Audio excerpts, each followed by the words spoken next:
Expresión Total TV, el canal online que lo tiene todo.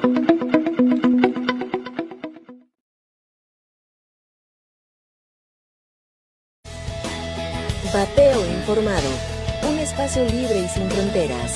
Conducen Angélica Cabrera Herrera y Alejandro Pozo Estrada, por Expresión Total, Televisión Digital.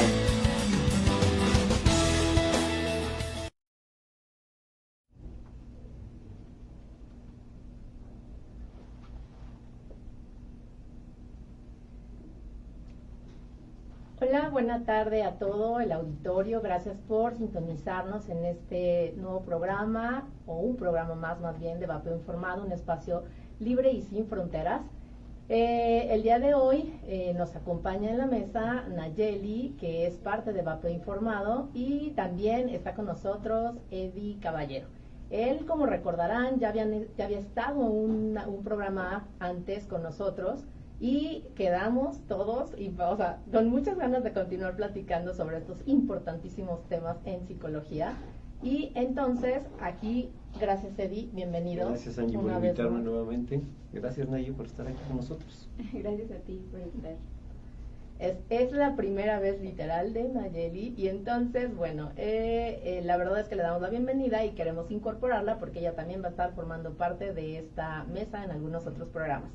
Y bien, bueno Eddie, pues Cuéntame. La última vez, todos recordarán, platicamos quién es Eddie, ya supimos la carrera de psicólogo, cómo dejó de fumar, cómo se inició también en el vapeo, y ahondamos un poquito ya en la materia de psicología, lo recordarás, y entonces ahí nos quedamos, ¿no? Así es. Y a mí me gustaría entonces, si estás de acuerdo, comenzar con esta parte, o retomar esta parte de la importancia de la psicología en todos estos procesos de dependencias, ¿no? Quedaba claro que no es una adicción, ¿no? El vapeo no es una adicción, es una dependencia a la nicotina. Y pues ahora compártenos este tema. Recién estuviste con nosotros también acompañándonos en el segundo congreso Multiperfil, y abordabas un tema súper importante que son los cuatro ¿dependencias? Los cuatro factores principales alrededor de esa dependencia. Ok, voy a empezar con el más importante. Sí. Y es que abordamos a veces las dependencias desde el consumo de sustancias. Sin embargo, esto tiene un trasfondo todavía más entrañado en el ser humano, que tiene que ver con el control emocional. En realidad, el uso de sustancias es más una alternativa para salir de esos estados emocionales que la propia sustancia per se. Porque se han dado casos donde tú quitas la sustancia y de todos modos los factores emocionales siguen afectando a la persona. Estos factores emocionales vienen dados desde pequeñitos. Incluso hay estudios donde dicen que estos factores emocionales empiezan a afectar desde el vientre de la madre, ¿no? Si la madre consume cosas, o si no tiene un control de estrés, o si tiene ansiedades y todo lo que le transmite al niño. Acuérdate que todo esto son neurotransmisores. Entonces, esos neurotransmisores que corren por todo nuestro cuerpo, pues se pasan a los bebés, ¿no? A los fetos. Y entonces, también en estas situaciones de estrés, pues los fetos empiezan a generar este mismo estrés, que después brota de alguna manera. Hoy curiosamente estaba escuchando a una persona que decía que el 90% de las adicciones viene desde situaciones de estrés en casa, y, por ejemplo, muchas situaciones de desviaciones de conductas sociales se dan en casa, y él hablaba específicamente de los drogadictos, de los asesinos, de los violadores, y encontró un factor muy interesante, que en todos estos casos había una familia no nuclear, es decir, una familia desintegrada y ausencia del padre. Correcto. Que regularmente la madre no es la que provoca, por ejemplo, este tipo de situaciones como el asesinato, ¿no? O gente que son asesinos o agresores, que se da en todos los casos, o en el 93% de los casos, por la ausencia del padre. ¿Y qué sucede aquí? Bueno, que el control emocional de la madre es un control emocional no te puedo decir que pobre, pero sí muy dividido, porque está entre cuido a los niños, los enseño, imagínate la cantidad de estrés, ¿no? De ansiedad. Cuido a los niños, los enseño, les doy de comer, tengo que hacer mi vida, porque eso también a veces no lo entendemos. ¿Y trabajo? Y trabajo, claro, eso es a lo que me refiero con tengo que hacer mi vida, tengo que trabajar, Sí. tengo que socializar, tengo que convivir, va englobado. Y entonces te das cuenta que todo este tipo de cosas parten de una situación que se llama control emocional. Y que hoy está como muy en boga, ¿no? Esta parte de la inteligencia emocional que deberíamos de haber tenido desde hace mucho tiempo y que poca gente la tenemos, y no me considero que la tengo al 100, pero bueno. Trabajada, reconocida y trabajada. Es que esa es la parte más padre de todo este tipo de cosas. No es una condición que se dé de manera natural, porque en condiciones naturales el ser humano no tendría estrés por trabajo, por dinero, por chorro de cosas, ¿no? Incluso ni siquiera por relaciones. Pero hoy la vida, la forma de vida que llevamos, te hace generar ese estrés, ¿no? Y parto desde una situación de educación. El primer estrés cuando te dicen es que tienes que ser el mejor, y entonces te ponen una etiqueta y desde ahí te empiezan a generar estrés. Tienes que ser mejor en la escuela, en la casa, en la pareja, en el trabajo y en todos lados. Y se vale ser el mejor, pero lo más canijo es que se lo tienes que demostrar al mundo, ¿no? Tienes que ser el mejor y además se lo tienes que restregar en la cara a fulanito, Juanito, Pepito y a quien se deje. Entonces, imagínate qué estrés estar primero tratando de lograr algo y segunda tratando de complacer a todo el aspecto social, que era lo que platicamos tras bambalinas, ¿no? Así es. ¿Qué pasa cuando no lo logras? Cuando la expectativa de ti es muy alta, ¿sí? Vamos, primero por la parte social, y luego la autoexpectativa es muy alta, y a veces tus capacidades no te permiten alcanzar esos niveles. Entonces, frustración. esa es la primer parte, ¿no?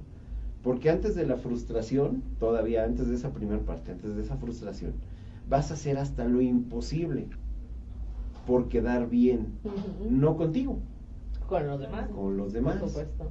Y entonces, ¿cómo puedes liberar toda esa ansiedad, todo ese estrés y no llegar a esta parte de la frustración?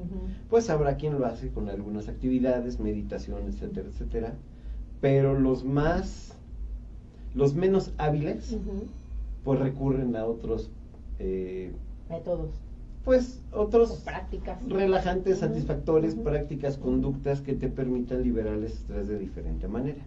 Bueno, pues todas esas cosas, cuando la gente no entiende por qué esto ayuda, pues le llamaron adicciones. Y es que es adicto a los juegos de video.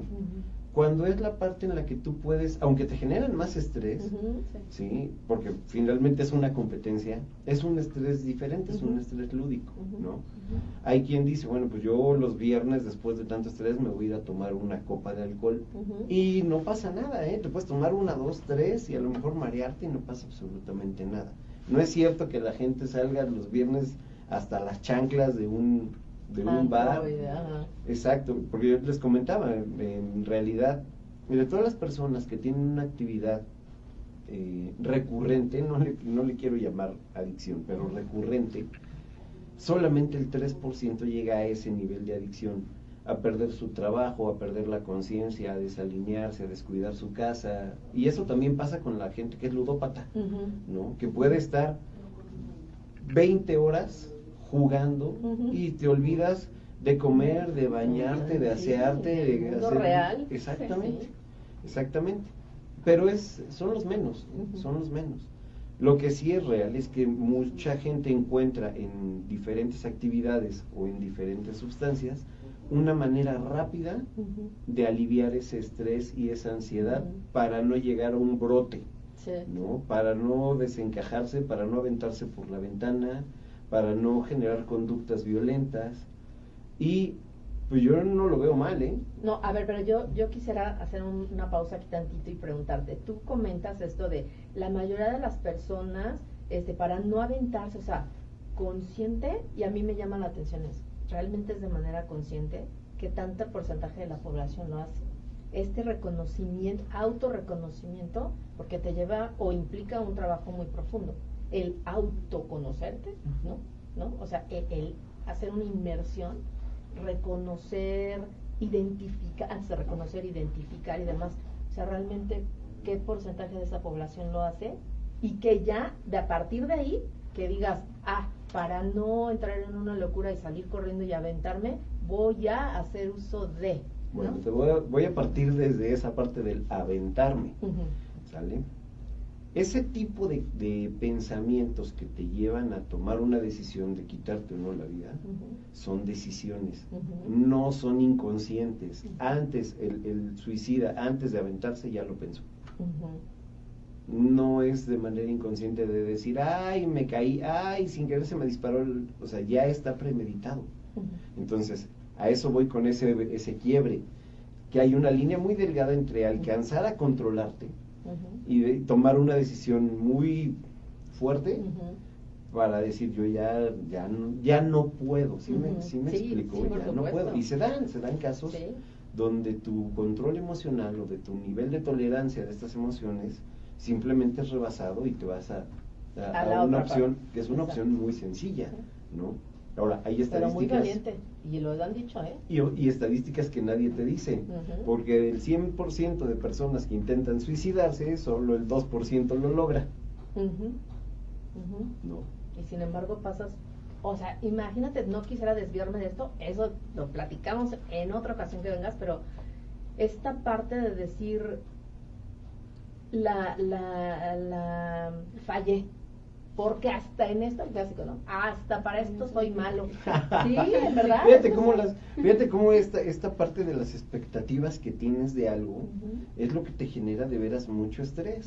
Y hoy el mundo está vuelto loco por eso, porque tienes que conseguir más lana, tienes que conseguir mejor estatus, debes de traer el mejor teléfono, espérame, o sea, eso que dice el mundo no es lo que debe de regir tu vida. Claro.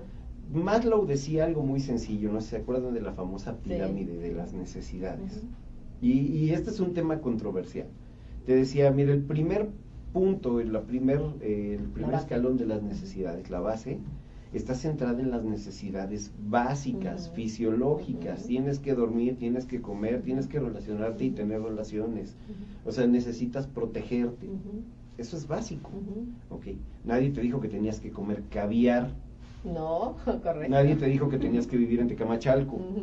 Nadie te dijo que necesitas traer, un BMW o cosas así por el estilo. Nadie te dijo que deberías de tener a la mejor pareja en un sentido estético, de alto forro, bien cuadrado. Nadie dijo eso. Nadie dijo eso. Y ahí hay una distorsión muy fuerte, porque yo te puedo decir cosas que a veces pensamos. Y es que la persona que tengo enfrente, que tiene menos recursos, hoy desayunó huevito con frijoles y tortillas. Si el objetivo es llenar el estómago y sobrevivir, ya lo logró. Y el que comió caviar y desayunó galletitas con pate, ya también lo logró. Y no es una cuestión de dineritos y estatus, es una cuestión de satisfacción básica.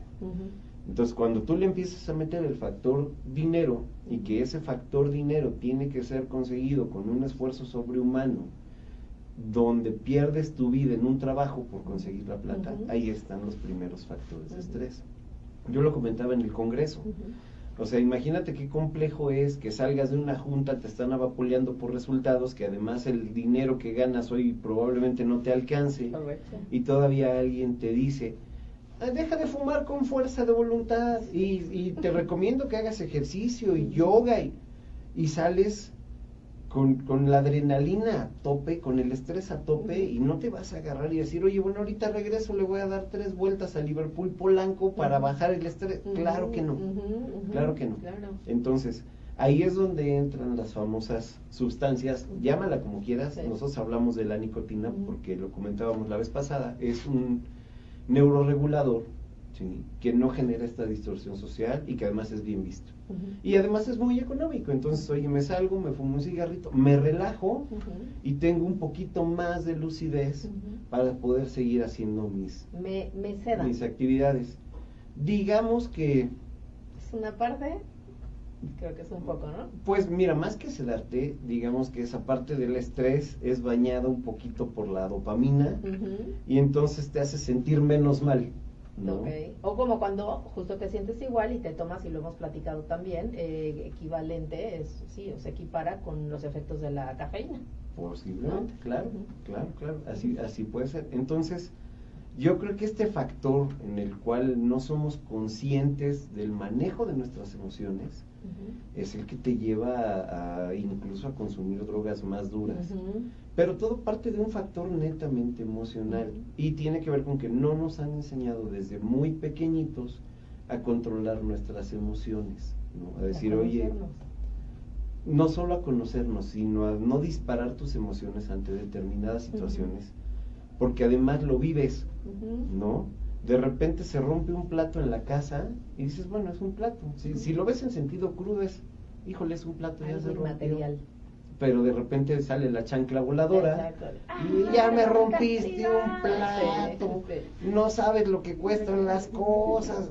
Hijo, yo lo he dicho de una manera muy sencilla, cuesta menos un plato que el quiebre emocional que le acabas de generar a la persona. Sí.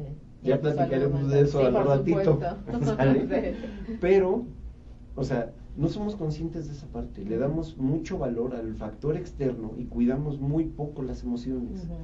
Cuando tú aprendes a controlar estas emociones y que situaciones externas de la vida no te afecten, híjole, fluyes, no tienes por qué llegar a limitarte en el uso o consumo de alguna sustancia o actividad, exacto, tu vida es más armoniosa, duermes mejor, comes mejor, pero hay que ser muy consciente de las situaciones y a veces no lo somos. Yo siento que el control emocional, mucha gente me dirá que no, pero siento que el control emocional no es difícil.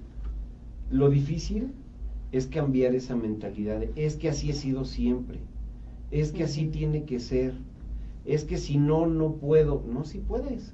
Bueno, es que también entra un tema súper importante que nos llevaría horas también, ¿no? Y nos desviaría un poquito de esto, pero son los conocimientos que nos van transmitiendo de generación en generación y que son limitantes, ¿no? O sea, ya muchos están más avanzados en el tema y vamos reconociendo cosas que nos han limitado, todas estas creencias limitantes, ¿no? Y hay que trabajar en eso. Yo por eso comentaba que sí es sumamente importante también el autoconocimiento. Claro, eso es algo que se deja de lado, ¿no? Pero bueno, muy, muy importante. Y que si se trabajara desde casa, desde temprano, porque bien está investigado y sustentado que es a partir de los 7 años o hasta los 7 años donde comienza, ¿no? Esta carencia, donde si no lo has trabajado, ahí les encargo, yo ¿no? diría Con que todo lo que viene. Incluso hasta la adolescencia y parte ¿no? De la adultez. Del principio de la adultez joven, ¿sí? Es decir, hasta los 25, 26 años, que es cuando termina de desarrollarse la corteza prefrontal, ¿no? El neocórtex, que es el que hace que controles tus emociones y seas un poco más pensante. Sí es importante irlo trabajando, pero yo creo que llega una edad en donde ya deberías de tener muy consciente este tipo de Pero tipo de el común situaciones. denominador, y estarás conmigo, que Claro, no lo es. El común denominador es extremadamente explosivo y emocional. Totalmente, ¿no? Carente, o bueno, no sé si solamente es carente, pero recurrente de todas estas emociones que no se trabajaron adecuadamente desde casa y en la infancia. Y que además siguen bombardeadas por los medios de comunicación. Correcto. Y de ¿cómo se llaman estas redes sociales que no te aportan absolutamente nada, ¿no? Es bueno, correcto, basura, porque es eso no es correcto. educación, ¿no? Pero de eso, hoy las nuevas generaciones, incluso te puedo decir que algunas de las viejas generaciones, vivimos de eso, o sea, vivimos pegados a las redes sociales en una realidad alterna a la que tienes o la que debes de vivir, ¿no? Yo que he dicho que lo que puedes hacer para evitar conflictos en el mundo, literal, todos tus problemas se resuelven 3 cosas: apaga la radio, apaga la televisión y apaga el internet. Y vas a ver cómo empiezas a vivir de una manera más tranquila, porque entonces tienes que interactuar con la gente, tienes que buscar información en otros lados, tienes que empezar a hacer tu vida a partir no de una realidad que no existe, sino de tu propia realidad. Correcto. ¿No? Es muy interesante. Mucho, muy ¿no? interesante. Y todavía te piden que no fumes, por ejemplo, y dices, cuando ya entraste a esa, encontraste, porque yo insisto en que no creo que sea consciente, simplemente entraste y algo te satisfizo, ¿no? Y entonces, y además me piden ahora que deje esto que me da lo que no reconocen, pero que me cubre, que me tapa, protege, llámenlo como quieran, esta carencia emocional. Claro, pero además... placer, como decían en el Congreso. Correcto, y que sería la otra parte que decías, la gestión del placer. Exacto, te genera este placer o esta sensación placentera. Pero creo que también, y tiene que ver con esta parte, fuimos educados con una disonancia cognitiva muy fuerte. ¿Y a qué voy con esta disonancia cognitiva? Entre lo que ves, lo que escuches y quieren que aprendas. No fumes. Claro, la incongruencia total. Papá, ¿por qué fumas? Pues porque me siento más tranquilo. Pero tú no fumes, ¿eh? Porque yo estoy grande. Porque yo estoy grande.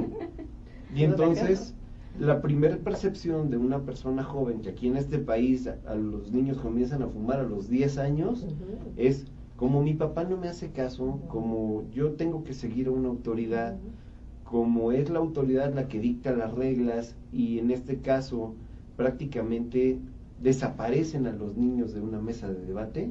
No, o espérate, pero aún, o me adjudicaron una responsabilidad de adulto. Es correcto. Entonces, para poder estar a su nivel, tengo que hacer comportamientos de adulto. Exactamente.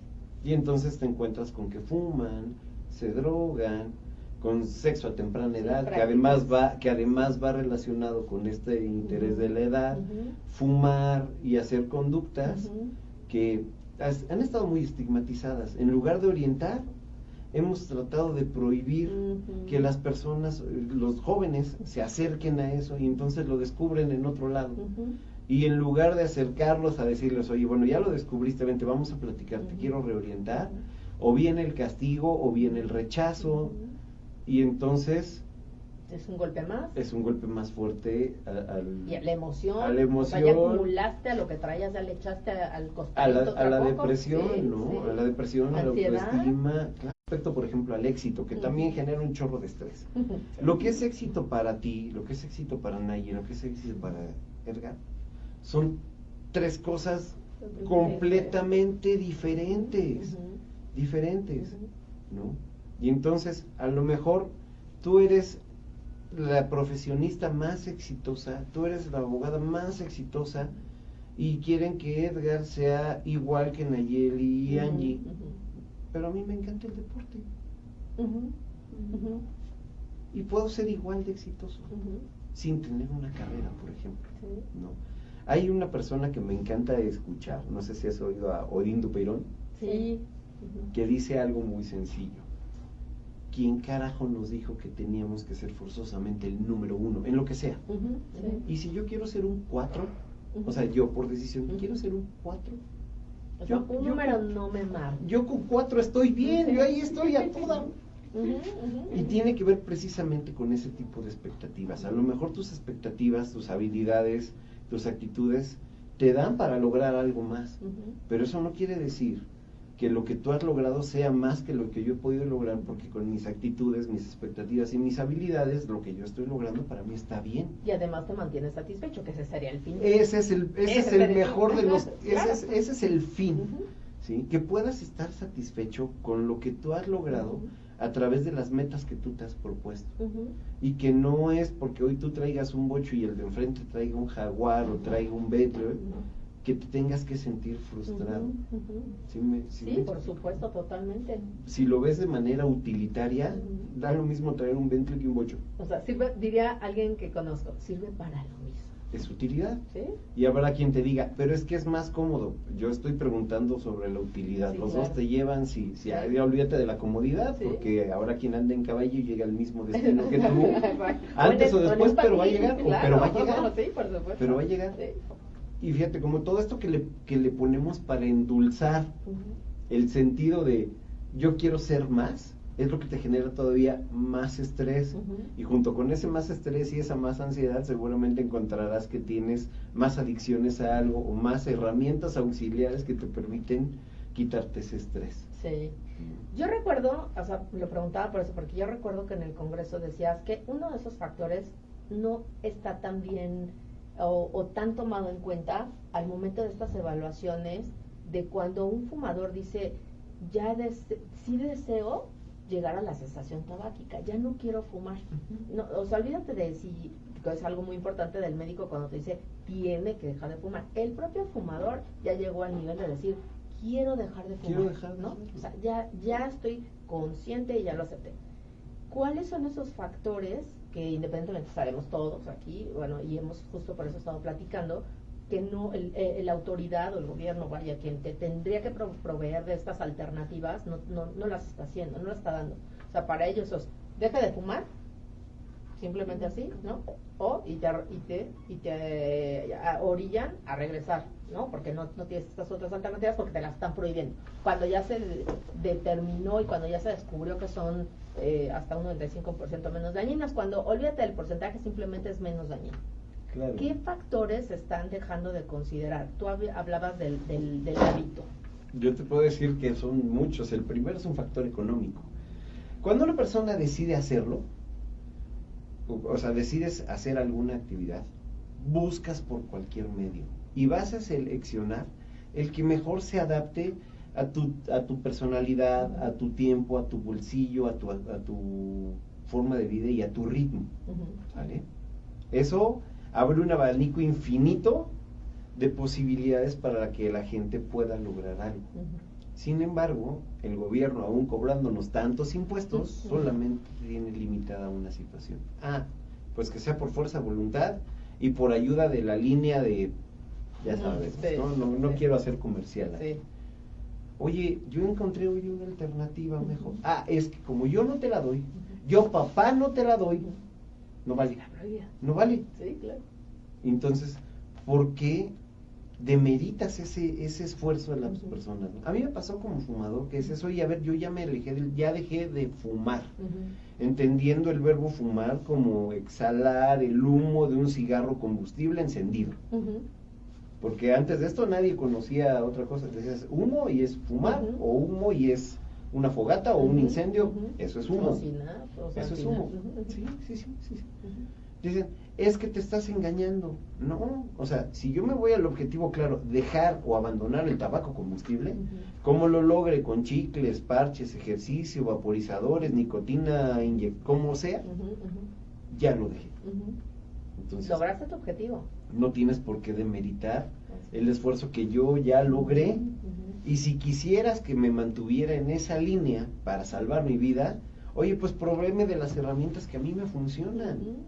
Y genérame no solo una regulación adecuada, ¿no? Acorde al daño, sino además provéeme tú mismo la evidencia. Genérame el entorno propicio. Pero ¿y la evidencia? Claro, el entorno propicio para que yo pueda continuar alejado del cigarro, que implica una regulación, establecimientos, que implica importaciones, que implica una serie de leyes, pero también dónde lo puedo comprar y sobre todo que hagas estudios para que realmente yo pueda sustentar que esto es menos dañino que un cigarro. Y que lo mantengas en el tiempo, como tantos ha estado criticando. Bueno, esas han sido las principales críticas de, es que quién sabe, no se tienen los estudios suficientes a largo plazo. Justamente por eso, dedícate a empezar a crear estos estudios. ¿No? Y fíjate cómo es el gobierno. Ahora que ya vienen las Olimpiadas también, de repente ves a una persona que está tratando de brincar una valla de 1.5 metros y medio puede y medio lo consigue y fracasó un par de veces y vuelve a intentar y ahí va, pero es la valla que puso, ese es el ejercicio que le puso el gobierno. Pero llega otra persona que encuentra otra alternativa, que entrena a diario y brinca 3 veces más y dices, no, es que él hizo trampa, eso no vale porque él entrenó. Perdón, o sea, el objetivo era brincar la valla, sí, claro, como se pueda. Como cada quien pudo. Pero entonces, o sea, tu método es el único. Y si lo vemos así, yo te diría, oye, gobierno, ¿qué crees? Que tu método solamente genera pérdida saleraria. Porque seguimos teniendo más de 17 millones de fumadores, se sigue muriendo más de 64 personas al día, y tú dices que funciona. Claro. No, y además déjame decirte, digo que por supuesto tú no lo sabes, lo conoces porque estás en todo este medio, que ya no solo son 17 millones, ya rebasamos los 19 millones. Ya, ahí vamos. O sea, ya está, vamos, hasta arriba. Algo, insistimos, sigue pasando que no está siendo efectivo, y por lo tanto tendrían que estarse preocupando de voltear a ver de ¿por qué han dejado de fumar los que han dejado de fumar? Los que lo han logrado. No están en esta curva, ¿no? Claro. Del alza, pero porque lo han dejado. Y procurar un poco más de qué tienen, ¿no? O sea, físicamente, o sea, me refiero a temas médicos, empezar a correr estudios de este tipo, la data necesaria con evidencia científica que te demuestre que a largo plazo, que tanto les preocupa, a largo plazo sí es una herramienta efectiva. No, y que no te compares, aquí sí viene una parte interesante, y que no te compares con los mediocres. Y te voy a decir por qué. Voltean a ver a Suiza, voltean a ver Inglaterra, voltean a ver a Suecia, voltean a ver a estos países que han logrado reducir su tasa de tabaquismo de niveles iguales o superiores del 20, 23, 24%, después del famoso convenio marco y sus estrategias, a casi el 5%, 7%, 8%, estás en el 17% y todavía volteas y dices, no, ellos no. La evidencia que ellos tienen no vale. Mejor, ¿por qué no volteas a ver a Cuba, a Brasil, con los que sí puedo, puedo competir porque tienen tasas de ese tamaño? Me comparo, claro. Entonces, no se trata de mejorar. Dices, ay, y ahí es donde todos entramos en esta parte de cuántos millones de razones habrá. Exacto. ¿Cuántos millones de razones habrá para que no quieran adoptar realmente herramientas que le ayuden a la población? Y que además te generen no solamente esta legislación donde la gente puede estar segura que ya sabes que va a lograr su objetivo, ¿no? Y que se conviertan en un tema neta de salud pública, de política pública, tal cual, ¿no? Porque hoy voy a esa balanza, tenemos más de 19 millones de fumadores, gracias por el dato. Y tenemos en riesgo 1,5 millones de niños que pueden llegar a vapear. Ok, a ver, esto los puedes controlar, esto ya es un problema. Claro. Y entonces, ¿por qué te preocupas por esto y no por el problema? Claro, porque además no está diseñado para esta. Bien. O sea, lo decía el doctor Berrastro y tú lo habrás podido ver también en este momento de ¿a quiénes salvamos? ¿A quién nos preocuparía? ¿Y en qué nos ocupamos? Porque esto no es preocuparte. ¿A los 45, 48 que estaba diciendo? ¿O al 1? O sea, es sentido común y lógica de volver a decir, pero que además está hecho para esa parte de la población. Es una visión muy limítrofe del problema. Totalmente. O sea, el problema son fumadores, no posibles fumadores, porque entonces estamos haciendo un supuesto sobre algo que todavía no ha sucedido. En lugar de ir contra la propia problemática que está más que vista y probada que existe. Claro, y que de esos 17, la mitad va a morir, por lo menos en este siglo. Totalmente de acuerdo. Eddie, híjole, ya sé que siempre parece, falta que tiempo. fue, o sea, 5 minutos, les prometemos que no. Y que además, esto nos sigue dando para otros programas. Ya te lo dije, y yo lo dije también en el Congreso y ahora lo vuelvo a repetir, hace falta que se sumen a este esfuerzo mucho más profesionales de la salud, pero también, o sea, obviamente en todas sus especialidades, pero la psicología, que es algo de lo que yo por lo menos he visto que se carece. Entonces tenemos de verdad, te agradecemos muchísimo el que estés inmerso en estos temas, en el que nos brindes estos espacios y que compartas con nosotros todas estas experiencias para que el auditorio pues conozca todavía más a fondo, pues se profundice y que no se dejen llevar por estas mitos y cosas erróneas, información falsa y demás, pues para que podamos salvar vidas, que era lo que ya reiteradamente se ha estado comentando. De eso se trata, de salvarlos como especie, ¿no? Yo quisiera hacer ya para cerrar una invitación, de veras, si en algún momento tienen esta situación, porque además Sí identificamos cuando estamos en estrés, sí identificamos cuando estamos en ansiedad, pero a veces no lo callamos. Si te encuentras en una situación de estrés, de ansiedad, de no poder dormir, de situaciones que están alterando tu vida, acude a un psicólogo, acude a un especialista en la salud mental. No se trata de ver quién está o no loco, pero a veces necesitamos este coaching, este acompañamiento para empezar a entender cómo controlar nuestras emociones y tomar el control de nuestra vida. Totalmente de acuerdo. De verdad que infinitas gracias, Eddie, nuevamente. Gracias, Nayer, por estar aquí con nosotros por primera vez. Ya de aquí en adelante, ¿no? Estarás un poco más seguido. Y gracias a todo el auditorio por su amable atención. Nos vemos el próximo lunes a las 6 de la tarde en otro episodio más de Vapeo Informado, un espacio libre y sin fronteras. Muchas gracias a todos. Hasta luego. Gracias, Eddie.